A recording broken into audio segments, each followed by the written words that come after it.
এই রেসিপিটা একদম নিরামিষ, এতে কোনো পেঁয়াজ রসুন দেওয়া হয়নি, কিন্তু এত সুন্দর স্বাদ। এই রেসিপিটা আমি আমার ঠাকুমার কাছ থেকে শিখেছি।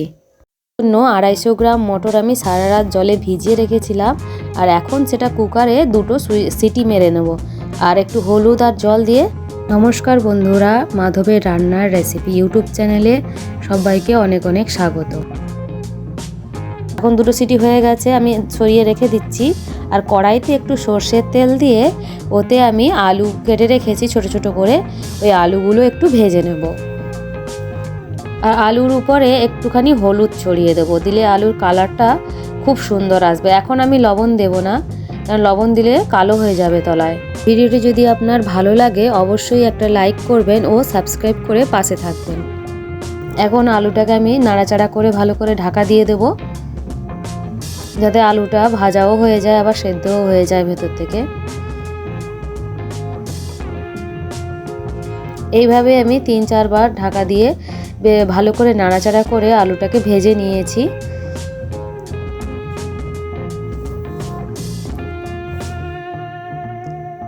এখন আমি এর উপরে লবণ অ্যাড করে দেবো। আগে কিন্তু আমি লবণ দিইনি, এবার লবণ দিয়ে আরেকবার নাড়াচাড়া করে ঢাকা দিয়ে রাখবো, লবণটা যাতে আলুর ভেতরে ঢুকে যায়। এখন আমার ভাজা হয়ে গেছে, আলুগুলো আমি কড়াই থেকে তুলে নিচ্ছি। ওই কড়াইয়ে আমি আবার একটু সর্ষের তেল দিয়ে দেবো, আর সর্ষের তেলে ফোড়নের জন্য দিয়েছি 3টে ছোটো এলাচ, একটু ডালচিনি আর একটা লবঙ্গ। আর আমি এতে দিয়ে দেবো 1 টিস্পুন আদার পেস্ট। আর আদার পেস্টটা খুব ভালো করে ভাজতে হবে, যাতে কাঁচা গন্ধ একদমই না থাকে। আর এখন আদার পেস্টটা ভাজা হয়ে গেলে ওর উপরে আমি দিয়ে দেবো একটু হিং, আর হিংটা ভাজা হয়ে গেলে ওর উপরে দেব হলুদ গুঁড়ো, লঙ্কা গুঁড়ো আর 1/2 চা চামচ জিরের গুঁড়ো।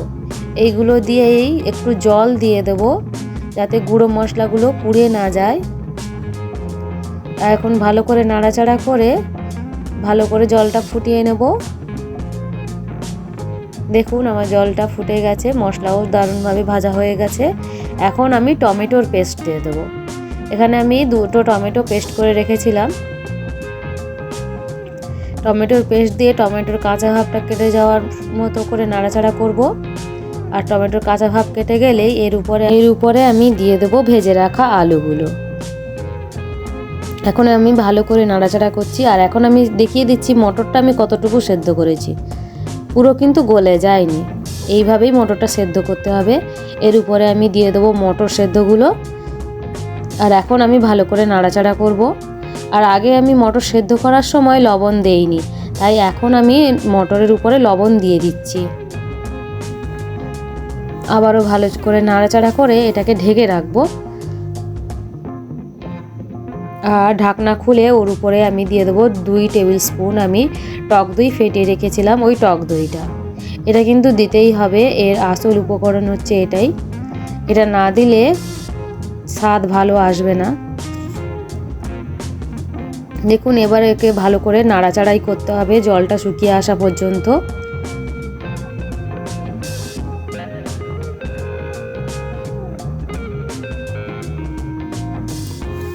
আর এখন আমি ঢাকা দিয়ে দিচ্ছি।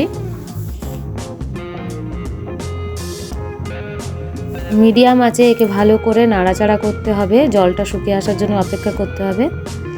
আর এই জলটা শুকিয়ে এলেই গরম জল একটু দিয়ে দিতে হবে এর উপরে পরিমাণ মতো। আর পরিমাণ মতো গরম জল দিয়েই ফুটিয়ে নিতে হবে, ভালো করে ফোটাতে হবে। আর ফুটিয়ে জলটা শুকিয়ে এলেই ওর উপরে আমরা গরম মশলা আর একটু চিনি ছড়িয়ে দেব। নিরামিষ তরকারি চিনি দিলে একটু ভালো লাগবে। ভিডিওটি দেখার জন্য অনেক অনেক ধন্যবাদ।